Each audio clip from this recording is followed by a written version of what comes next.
Since launching in 2009, the Lagoon 620 has been one of the most successful catamarans in her class, with over 100 hulls launched to date. Today we're on board Split Second, hull number 68, one of the most well-spec'd Lagoon 620s ever built. And today I'd like to welcome you on board for a private tour.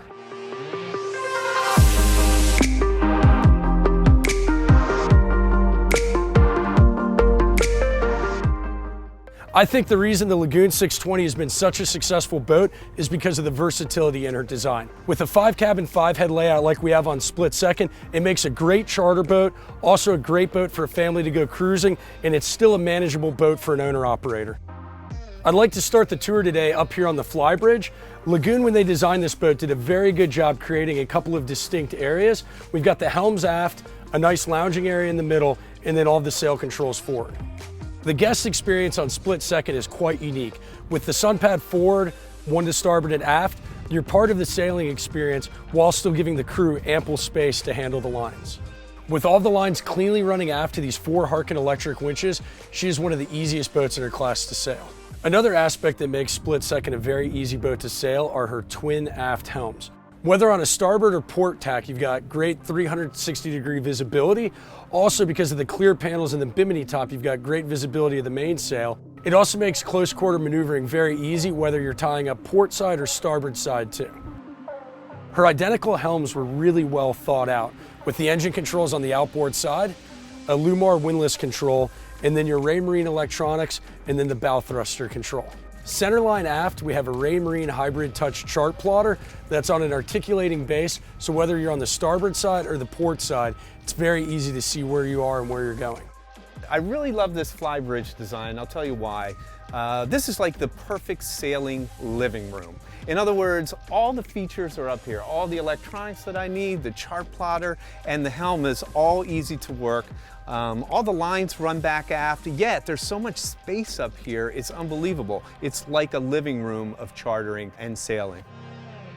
Let's go down a couple of gradual steps and make our way to the cockpit. The catamaran lifestyle is all about exploring exotic destinations, and when you're sitting at anchor, there's no better place to be than in the cockpit. Over here on the port side, we've got a wet bar with refrigeration, an ice maker, and storage. And then over to starboard, we've got the centerpiece, the focal point of the whole cockpit. We've got alfresco dining for 8. Many of my favorite meals have been in the cockpit of a catamaran at anchor at a beautiful beach. On the outboard side of that, we have a sun pad, and this is a great example of the new upholstery and soft goods that the owner just did during her last yard period. After we've got this great sun pad area with plenty of room for the entire family to relax. Split Second is also equipped with an enclosure, so during inclement weather, you can enclose the entire space. A noteworthy design feature that began with the Lagoon 620 is access to the aft staterooms, which we'll dive into later. She's equipped with these really large sugar scoops, which is a great way to get in and out of your tender, also a great platform for diving and landing a big fish. With a 32-foot beam, this is a large catamaran, and you really start feeling the scale as you make your way up to the foredeck. Aside from being a great place to hang out, the foredeck also serves an important purpose. There are a couple of large lockers up here, the crew quarters, as well as the Onan generator. The owner of Split Second is a serious sailor, so when he had this boat built, he added the factory optional bowsprit to fly Code Zero off of. He's also got a Genoa on an electric furler, a jib on an electric furler, and the boat's equipped with a powerful dual spreader mast, as well as a carbon fiber boom and a square top mainsail. As far as the performance in sailing on Split Second, the owner, when it was first built, put a staysail in. And so that provides more sail plan area. It also comes with a Code Zero. So there's actually 3 foresails to choose from for the perfect wind design. What's really neat is that our mainsail, it has much more square footage because it has the square top to it. That design in particular just makes for great sailing performance. Catamaran designers always strive to create a good flow from the exterior to the interior, and because of the pocketing doors on Split Second, that transition is seamless. Making our way to the port side of the salon, we've got the Galley, which is perfect for both a professional chef or anybody that really enjoys cooking. On the outboard side, we've got the Miele cooktop as well as convection oven. In the island across the way from that, we've got cold storage. As we move forward, we've got the trash can, a dual basin sink, Across from that, a dishwasher, and as we keep moving forward, we've got the washer-dryer combo. Over to the starboard side, we have a nice L-shaped settee with a table that folds out for indoor dining or for movie night with your hideaway television. Centerline, we have the forward-facing Nav Station with Volvo controls, a jog stick to steer with the Raymarine autopilot. We've got some AC meters to let us know what kind of electricity is going in and out of the system, touchscreen Raymarine chart plotter, and the Lagoon E-Plex system. Let's go ahead and take a look at the staterooms down below. One of the innovative features that Lagoon came up with while designing the 620 was having 4 separate companionways, so each cabin has a lot of privacy. As we move down the port forward companionway, we've got additional cold storage as well as access to the dayhead / crew head. Moving forward from there, we get to the forward port cabin, which has an athwartship queen berth, as well as storage down below, and then a head forward with a separate shower stall. Coming across the salon to the starboard forward stateroom, we've got a lot of hanging lockers as well as storage, a vanity on the outboard side, and another athwartship queen bed with a head and separate shower stall forward. Let's go ahead and make our way from the forward cabins to the aft cabins. As we go down the port aft companionway, moving forward, we've got the crew cabin with a bunk room as well as the crew head.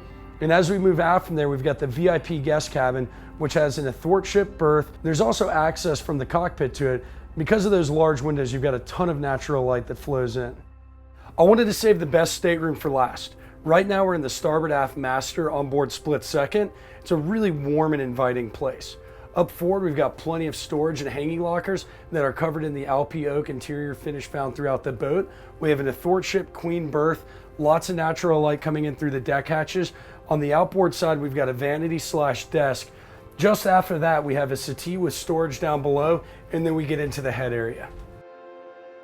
As we were coming around the transom, I told you how much light comes in here, and you can see now that we're in the master stateroom, how much does come in through this aft window.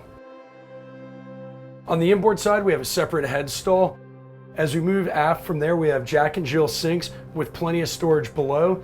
And then on the outboard side, we have this beautiful large shower.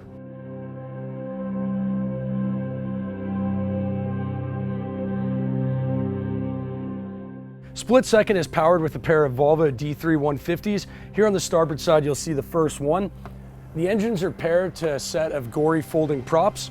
In this starboard mechanical space, we have the sea recovery water maker, as well as the chiller units for the air conditioning.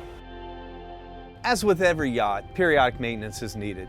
And I think what Lagoon has done well is their engineering spaces are well laid out, they're well planned, and they're easy to get to. To do the periodic oil changes and all the things to do to maintain the yacht, the electrical systems are really easy to work with. Here to the port side, we have the second Volvo D3 150, as well as the Northern Lights 14 kilowatt generator that was added in 2016. It's really unique to have that large of a backup generator. The factory option was a smaller Fisher Panda unit.